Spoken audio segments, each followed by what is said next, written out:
rocket, which Blue Origin has said they still plan to launch this year. However, the clock is ticking for that to happen. You may have tuned into our live coverage of a tanking test that Blue Origin performed on Thursday. The company has not released any comment on exactly how that test went, if they completed their milestones, and if that was in fact a full wet dress rehearsal tanking test. Still ahead though for Blue Origin, of course, is it's called a static fire test or a hot fire test, in which they will ignite the 7 BE4 engines at the base of their New Glenn first stage booster and conduct a burn for some length of time as one of the final milestones before they're able to pivot to a launch posture. According to their latest release, the Blue Ring Pathfinder payload is not currently integrated onto the rocket, so the rocket would have to be lowered following a static fire test, brought back into the hangar, integrated with the payload, and then rolled back out before launch. Given that it's December 20th, about to be the 21st in a little more than 30 minutes, TBD if they'll be able to make a launch before the end of the year, or if they'd want to rush to make it before the end of the year, given that we're obviously heading into the holiday season and they may want to give their employees a bit of downtime. We'll, of course, continue to keep our eyes on Blue and bring you any updates as they develop. Speaking of updates, it's now T-minus 34 minutes, 23 seconds and counting to the planned launch of this Falcon 9 rocket here at pad 40, which means, assuming SpaceX has given the green light for the start of fueling tanking of this Falcon 9 rocket, has begun.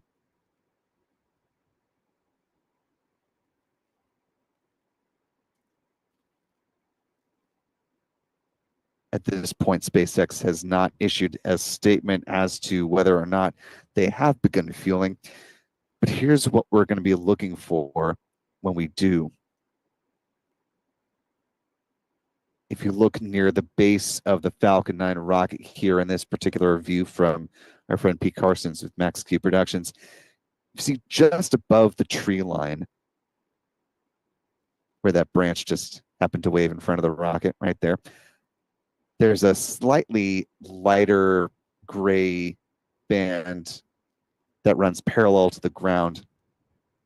It's a little hard to see because this Falcon 9 is going for its 17th flight, so it's got 16 flights worth of soot buildup.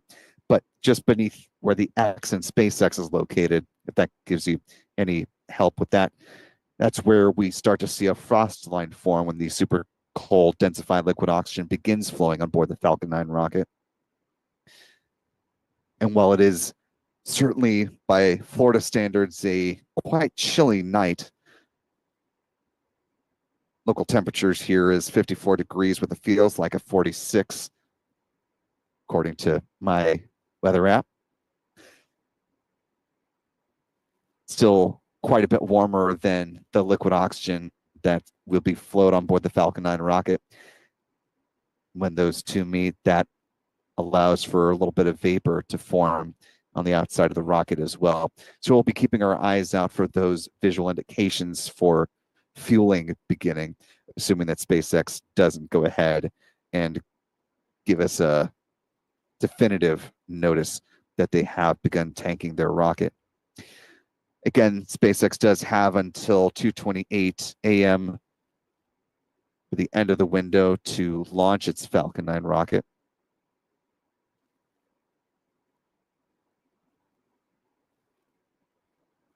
As long as they have not started fueling, that is.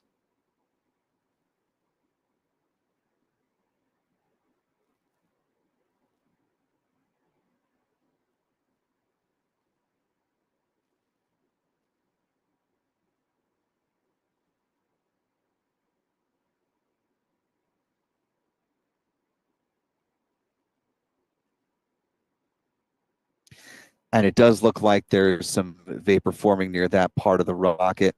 You can see just beneath that spherical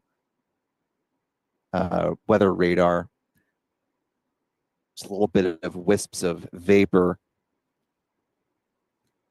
which does indicate that fueling is in fact underway, which means SpaceX is trending towards a teaser liftoff of this Falcon 9 rocket coming up at midnight tonight.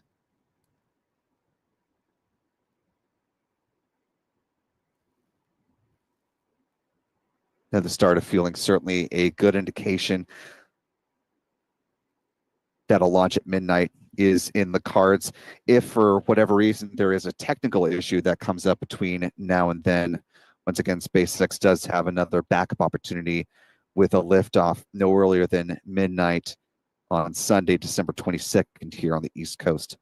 That would be the start of a 129-minute window. Again, assuming that a launch tonight, for whatever reason, is not in the cards.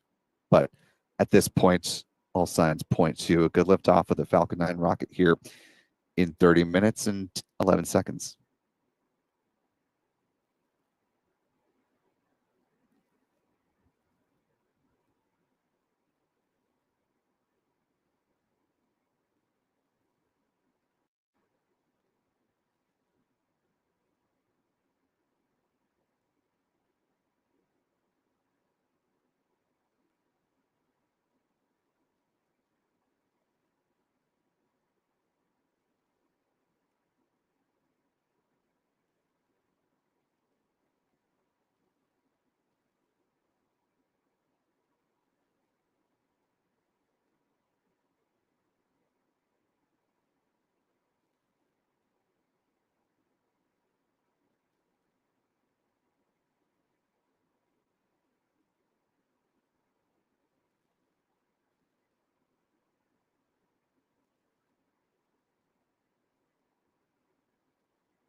Now T-minus 28 minutes, 24 seconds and counting.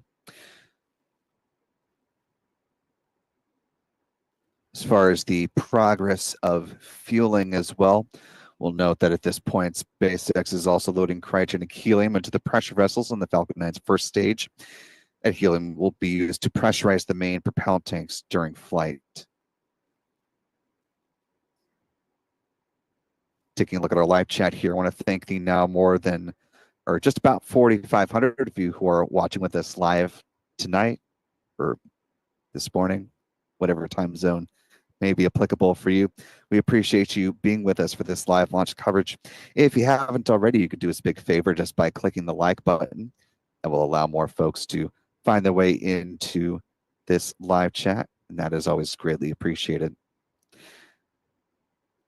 Speaking of appreciation, I want to thank channel member Patty Chichil for a $5 super chat, wishing a happy heavenly birthday to my dad, parentheses, Pop.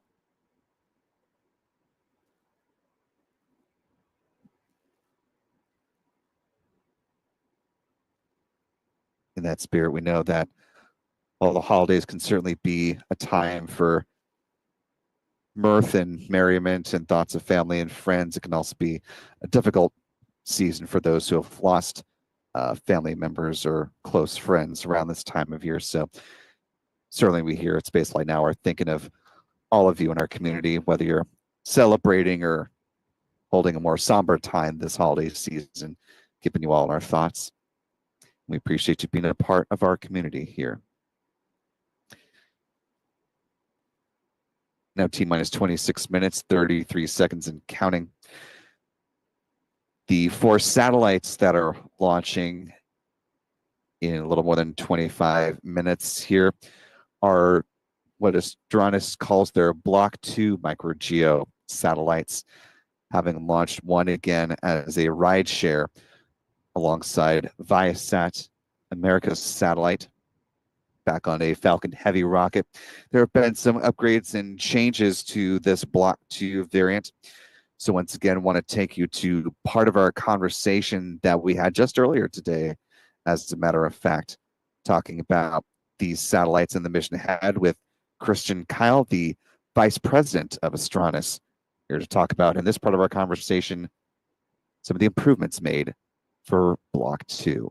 I'd say the core differences between what we call Block 1 Arcturus and these four Block 2, it's really three things. One, we added a larger reflector. So the first reflector was just a 1 by 1 meter square, it was parabolic, but it was just a square shape.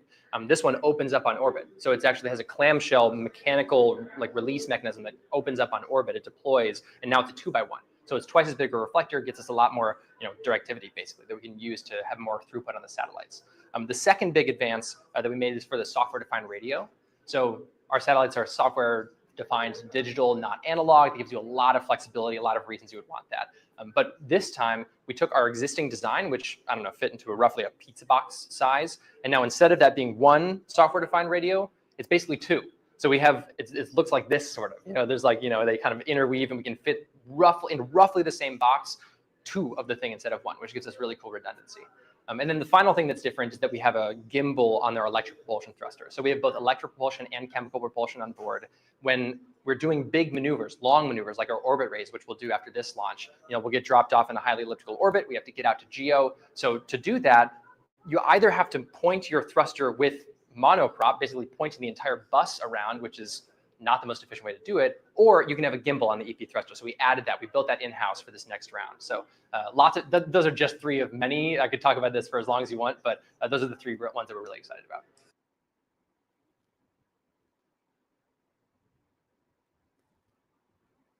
And once again, I want to thank Christian for spending some time with us this afternoon on a busy afternoon as he and the team were preparing for their upcoming launch tonight. Now currently T-minus 23 minutes, 49 seconds and counting. In the next few minutes here, we'll get ready for the chill down of the feed lines prior to second stage LOX load.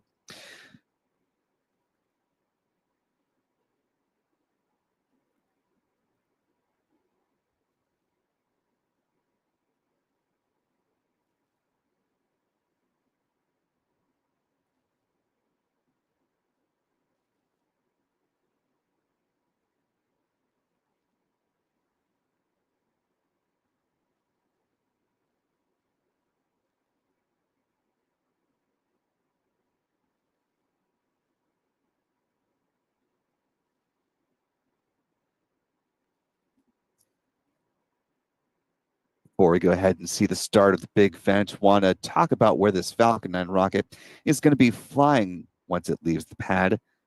Let's talk a little trajectory, shall we? This Falcon 9 rocket is going to be flying to a geosynchronous transfer orbit, meaning that when it leaves the pad here at Space Launch Complex 40, otherwise known as Slick 40 here at Cape Canaveral Space Force Station, it will be flying essentially due east, heading out away from Florida's Space Coast. First stage booster B-1077 going to be following that red arc that you see there, with a touchdown planned for the drone ship called a shortfall of gravitas. If successful, this will mark the 91st booster landing for that particular drone ship and the 386th booster landing for SpaceX to date. SpaceX is also planning to recover the payload fairings on board this mission as well. They gently splash down under the support of parachutes, and it saves SpaceX about $6 million per recovery effort, so certainly behooves them to be able to recover these fairing halves, refurbish them, and turn them around for future use. They'll be brought aboard a recovery vessel, brought back to Port Canaveral, evaluated and determine if they're able to be flown again, and if so, on what mission. SpaceX is working to certify its both first stage boosters as well as the payload fairings for up to 40 flights apiece. As far as the boosters are concerned, the most flown booster distinction belongs to B-1067, which is successfully launched and landed now 24 times. And while we don't know definitively if this is the most flown payload fairing on the most recent Falcon 9 flight out of Vandenberg, they did have a fairing half that flew for a 22nd time, which to my recollection is the most times a fairing half has been flown that has been acknowledged by SpaceX at this point. Now T-minus 20 minutes, 24 seconds and counting, and you see the big vent now getting underway.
Now T-minus 17 minutes in counting. Got a little less than 30 seconds now at this point before the big vent wraps up and SpaceX pivots over to second stage liquid oxygen loading.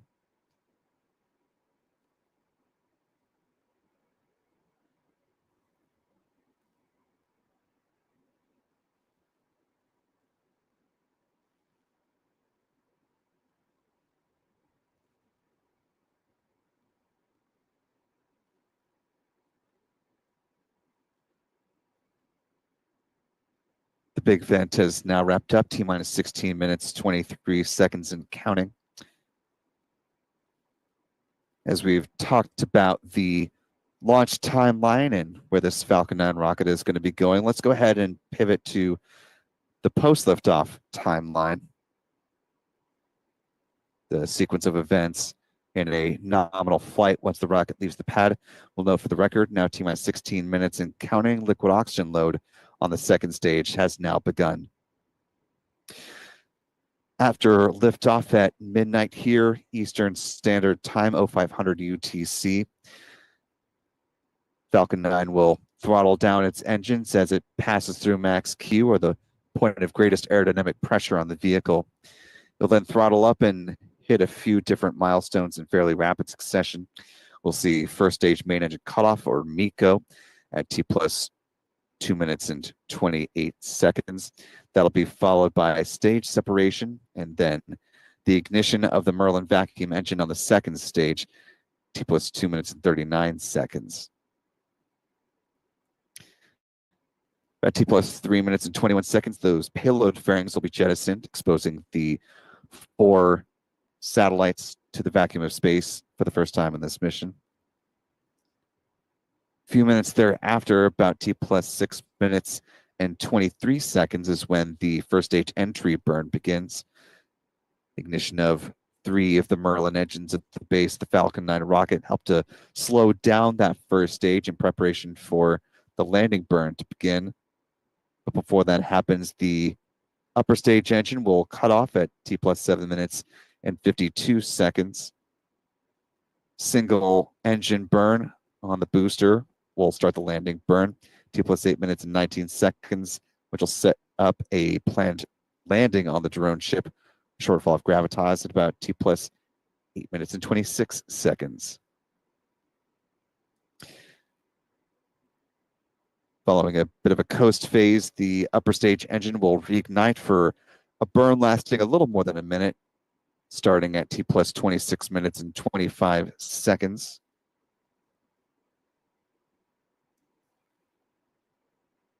Following that, then we'll get into the deployment sequence of these satellites. First up is the deployment of UtilitySat. That'll be followed by New View Bravo, then New View Alpha, and finally Aligea, or Agila.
At T minus 12 minutes, 33 seconds and counting. I briefly mentioned one of the satellites which will service customers in Mexico. It's called UtilitySat, reason being it's a satellite from Astranis that will offer a bit more maneuverability once it's on orbit. And the mission that it will start with won't be its only over its roughly 8 to 10 year lifespan.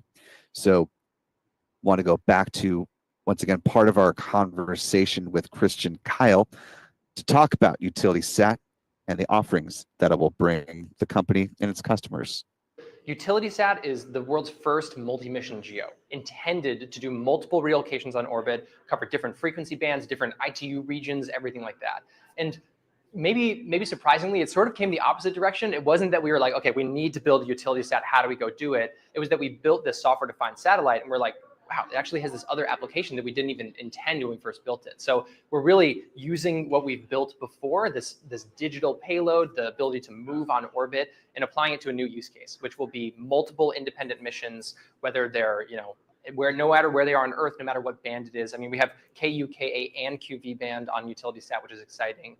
There's a lot of stuff we hope to demonstrate with this. But to be honest, we've actually demonstrated some of it with Arcturus already. We've already demonstrated relocating on orbit. We've already demonstrated covering multiple independent missions. So this will be different, but building on that backbone that we already have. In the future, we want to have hundreds of satellites on orbit, and whether those are explicitly utility sats or whether they're more dedicated to individual customers or somewhere in between, that's all yet to be determined. I mean, we have a lot of demand for just this first prime product, which is what we're focusing on now. We have not yet announced a new utility sat launch, but in the future, I think that in reality, those things will start to blend a little bit as you have, bigger satellites with more throughput and maybe multiple customers on an individual satellite. We'll see. So there's a lot of possibility there.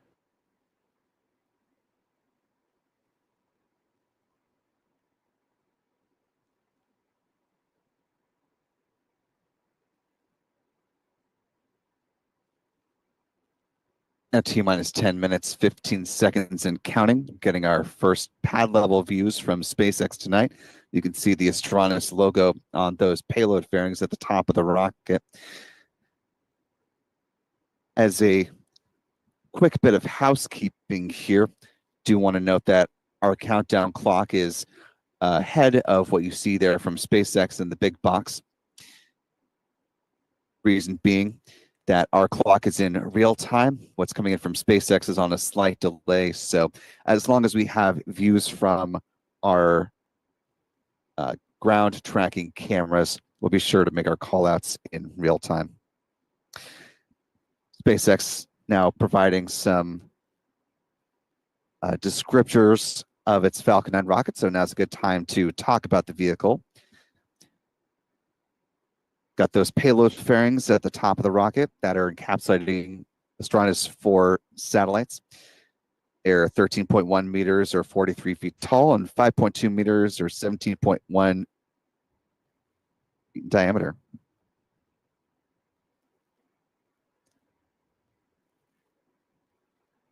This is an image of the 4 satellites that are inside those payload fairings at the top of the rocket. Just beneath the payload fairings are the second stage, upper stage of the Falcon 9 rocket, powered by a single modified Merlin engine called a Merlin vacuum engine, or an MVac engine. It's optimized with a large nozzle, which can produce more than 220,500 pounds of thrust. And it'll be fired twice prior to the deployment of the 4 satellites. Just beneath the second stage is the inner stage. It's a composite structure consisting of an aluminum honeycomb core surrounded by carbon fiber. It has titanium winglets that provide stability and steering for the Falcon 9 as it comes back through the atmosphere, tail first, like a big old dart. At the top of the inner stage are 3 mechanical latches that attach to the second stage. The first stage main engine cutoff. High pressure helium is used to release those latches, and 4 pneumatic pushers ensure a clean separation. First stage booster, again, has launched 16 times before. Taking a live look at a shortfall of Gravitas, the drone ship on which this particular booster will land.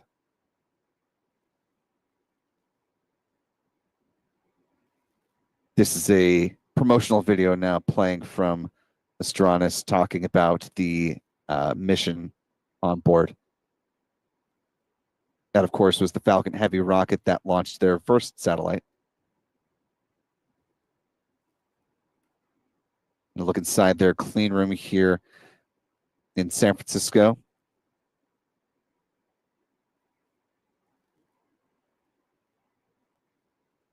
As with a number of satellite internet providers, the goal of Astranis with their communication satellite is in part to bring quality internet to folks that are in hard to reach places with more traditional terrestrial internet service.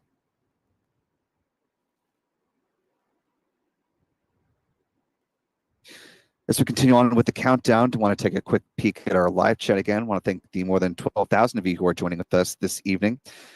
If you haven't already, we'd certainly appreciate it if you could hit that like button, allow some more folks to find their way into this live coverage in the final few minutes of the count we have here.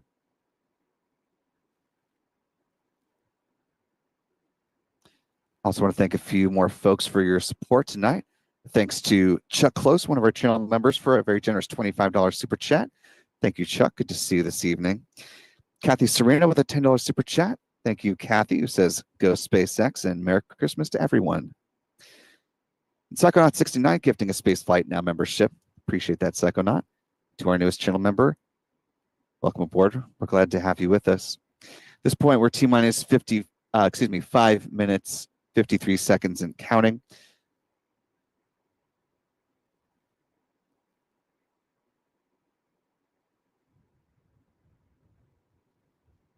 At this point, the first stage kerosene tank should be full.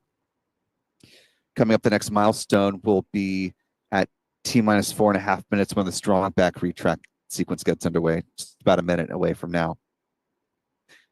Also want to thank Jamie Roulette for a $5 super chat. Thank you, Jamie. One of our wonderful channel members, Ryan Snyder, with a $5 super chat as well, saying to Patty's dad and everyone else missing loved ones this holiday season, thank you, Spaceflight Now team as well. Mitchell Perkins with a $5 super chat as well as we hit the 5-minute mark here before liftoff. Thank you, Mitchell. Jamie Ouellette then joins with channel membership at the PAL leader level. Welcome aboard, Jamie. We're glad to have you with us. Stephen Remy with the $5 super chat. Thank you, Stephen, saying thank you for the great coverage as always. And Stephen Olive, also the $5 super chat. So we're hearing the call that the strong back retract is just now about to get underway. EC Hardcore with a $5 super chat saying keep your eye to the sky. And for those in Central Florida, yes, certainly keep your eyes up and out to the east. The call that strong back lower is underway. Clamp arms underneath the payload fairings will open up, as you see here, and the transporter erector will pull back about 1.5 degrees away from the Falcon 9 rocket. It stays in that position until liftoff. At that point, pull back in a much more rapid fashion to clear the way for the vertical climb of the Falcon 9. Also want to thank Michael Howard for a very generous $20 super chat. Thank you for supporting us at that level, Michael. Who says, let's go SpaceX, hold up the lantern and shepherd the way.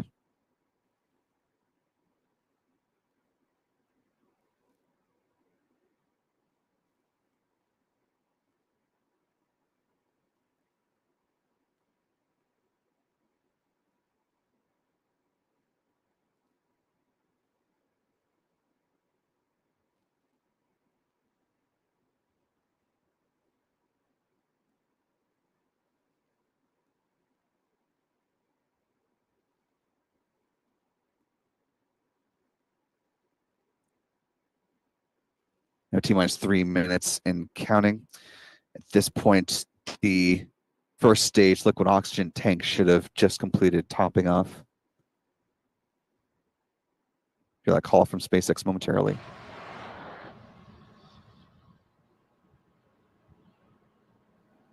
Stage 1 LOX load is complete.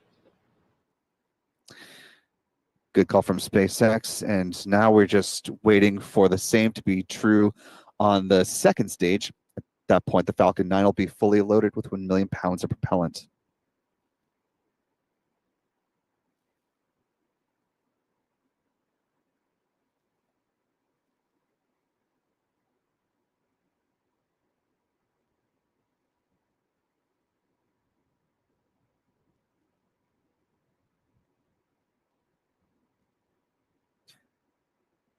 SpaceX commentator notes that the range is still green for a liftoff, now just 2 minutes away. Weather perfectly ideal for a launch, no fog like we saw last night, and no constraints to launch from a meteorological standpoint.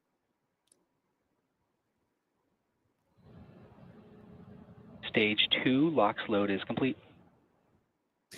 With that call, the Falcon 9 fully loaded. What you're seeing here are the ground gas closeouts as SpaceX removes any remaining liquid oxygen from the feed lines here. Now less than a minute and a half to go before liftoff.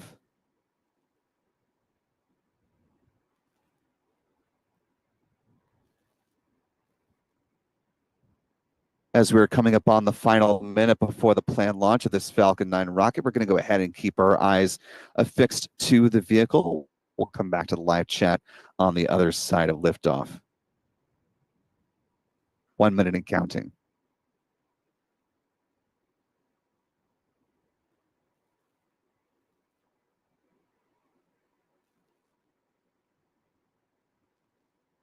It's in startup.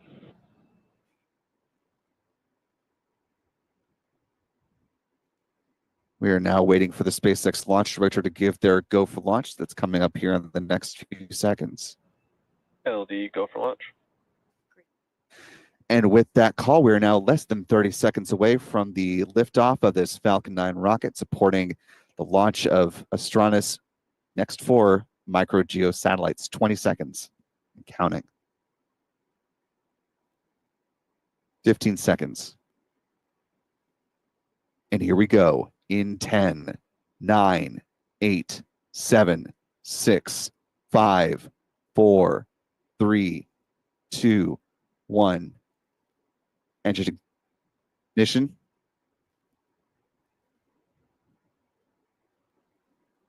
And the Falcon is holding at the pad. There's been an abort. The launch is scrubbed. Just as the rocket was preparing to hit engine ignition, or right about at that moment, an abort was called. Because SpaceX uses a load and go style of fueling, they are not able to make another launch attempt tonight, so they have to stand down for at least tonight. Did notice that the water suppression system was going at the pad.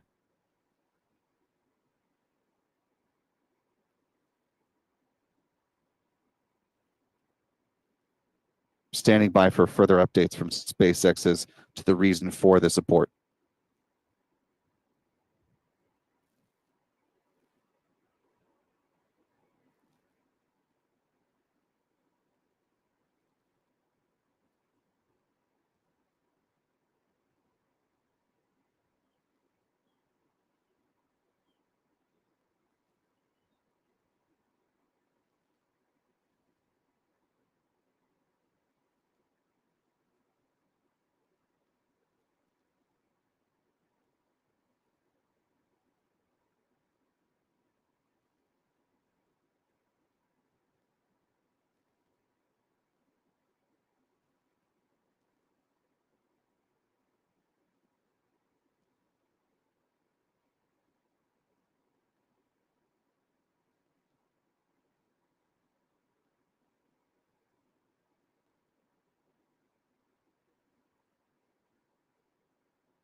And again, for those who may just be joining us now, SpaceX was in quite literally the final moments before the liftoff of the Falcon 9 rocket. The water suppression system had activated. The engines were just appearing to roar to life when the abort was called, and the rocket, of course, still firmly affixed to the pad. We are standing by for additional word from SpaceX. Let's go ahead and listen in. Looked good, and everything was go for an on-time launch. At this time, it's too early to speculate on a potential root cause, and I'm hearing from our teams we likely won't have more insight in the next few minutes. So at this point, we are going to end the webcast and allow our teams to focus on troubleshooting. It'll take some time to figure out exactly what happened, but keep an eye on our website and our social accounts, and we'll share information as it becomes available. Thanks for tuning in.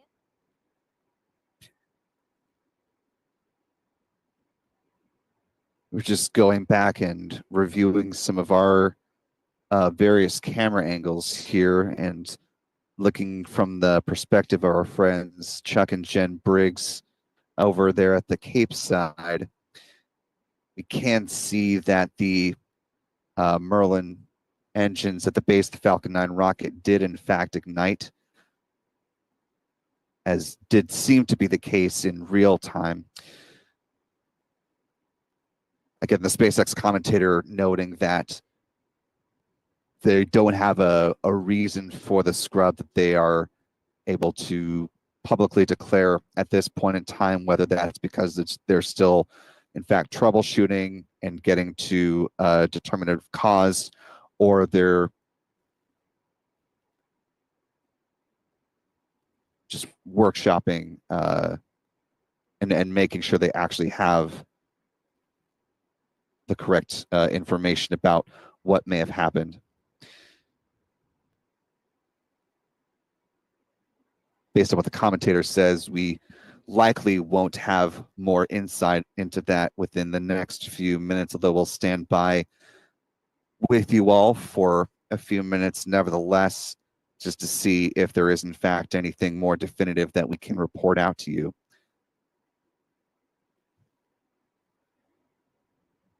We're working on getting a replay in the last few minutes, or excuse me, the last few moments leading up to the engine ignition and the abort call.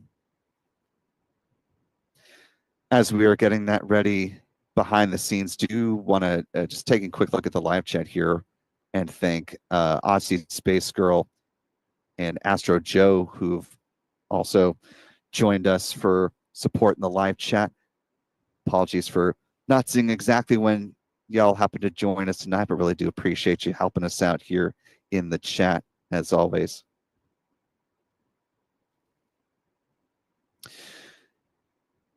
As we're working on this launch replay and awaiting for any more potential word from SpaceX about the reason for the abort, do want to thank a couple of folks for your support tonight.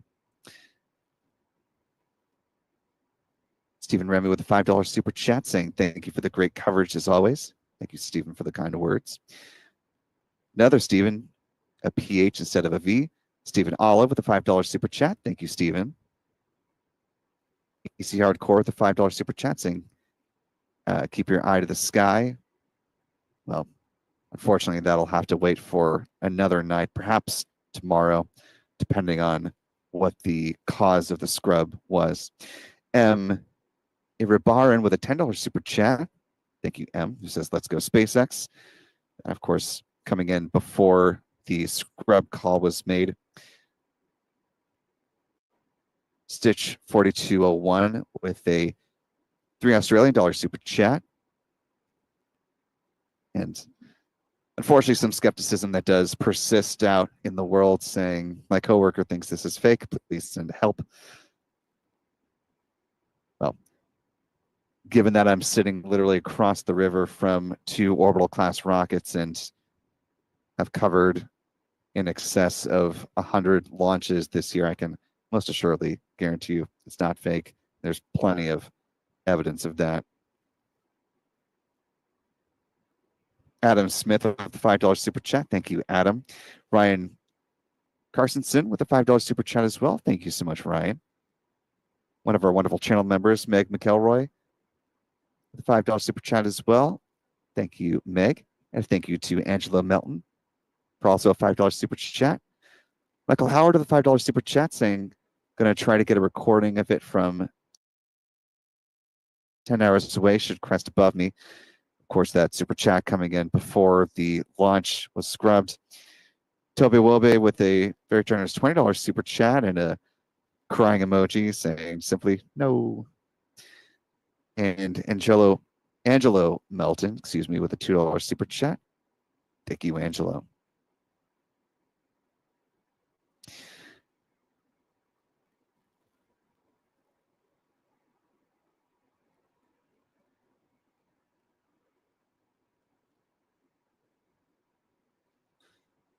Do have this replay here ready. Want to go to this briefly.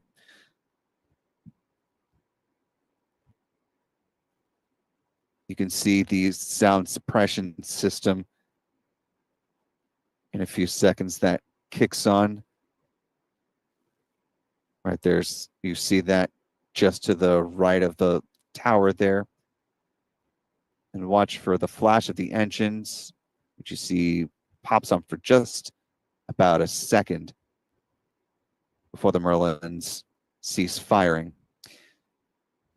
Got this on loop, so we'll look at it at least one more time. The reason we want to show you this is, I mentioned it verbally, but just to give you a visual understanding of what our cameras saw, that the water suppression system does activate, and then you do see the flash showing that at least some of the Merlin engines at the base of the first stage booster did ignite. Unclear if all of them did or if there was an issue with any of the engines or whatever caused the scrub was connected to a different part of either the Falcon 9 rocket or the ground systems.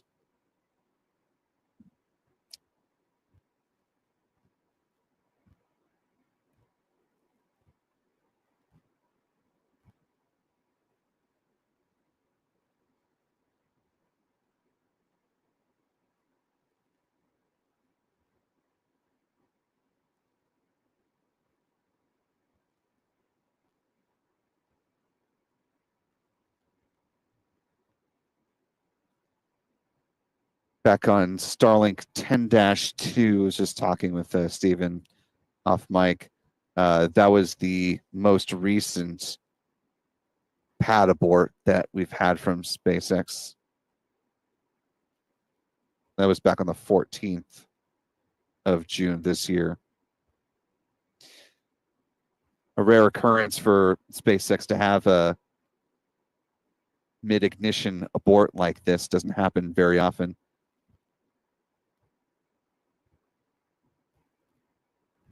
Of course, we'll continue to keep our eyes on this mission and head on over to spaceflightnow.com for further updates on when SpaceX will be ready for a launch attempt here with this particular Falcon 9 rocket. The other thing to watch for that we'll, of course, be providing updates on our social channels as we learn anything else is over on the West Coast. SpaceX is preparing or has been preparing for the launch of a rideshare mission called Bandwagon 2, heading up to a mid-inclination orbit with a host of satellites on board. Depending on how soon a root cause can be determined for this and if it's connected to the ground systems here or if it's connected to the rocket, may determine if there's an impact to the Bandwagon launch. And if it's something that takes more time, potentially there could be knock-on impacts to the Starlink 12-2 mission, which is currently on the calendar for the 23rd. Again, not saying determinatively that there will be impacts to either or both of those missions, but just throwing it out there that depending on how SpaceX progresses with this investigation and what system where caused the scrub may play into one or both of those or neither of those. If this is an isolated issue that is only impacting pad 40, if it's a ground systems issue, which has happened before, where there's been something that's cropped up on pad 40, but then they've had a launch over on pad 39A, and because they're two distinct systems, there wasn't a crossover and they were able to proceed. So we will keep you apprised as we learn things on our social channels. Once again, we are on X as well as Facebook, Blue Sky, and Threads. And of course, over on our website, spaceflightnow.com. I want to thank Michael Didzek for a $2 super chat. Thank you, Mike. Callisti Lee marking 15 months with us as a channel member and one of our fabulous moderators. Who says, thank you, Will, and all Spaceflight Now for the awesome coverage as always. We appreciate all you do. And another one of our mods, closing us out here tonight, saying better to be on the ground, wishing you were in space, than being in space, wishing you were on the ground. And I think that's the best message to keep with us as we close things out tonight. Want to thank our friends Chuck and Jen Briggs with C&J Images for being on standby and getting the video that we showed you in the replay of the ignition into the abort. Our thanks to our friend Pete Carson with Max Q Productions for being on standby for tracking, as well as giving us some great pad level views of the rocket as well. Our thanks to our Spaceflight Now editor, Stephen Young, for running the technical operations of the broadcast. A thank you to Charles. There's Chuck, who actually gifted 20 Spaceflight Now memberships. I somehow happened to miss that. So thank you. And to our newest 20 channel members, welcome aboard. Glad to have you all with us. I want to give a broad thanks to our channel member community for making coverage like this possible. Most importantly, though, thanks to you for wherever you are watching from. Once again, we'll be back with live coverage of this mission whenever SpaceX is ready to proceed. And until then, we're going to go ahead and sign off on this December 21st, the winter solstice here in the Northern Hemisphere, just a few hours away from hitting that official point. For all of us here at Spaceflight Now, I'm Will Robinson Smith. Remember, be good to yourselves, be good to others. If you're in the Northern Hemisphere, stay warm, and we will see you next time, folks. Until then, bye-bye.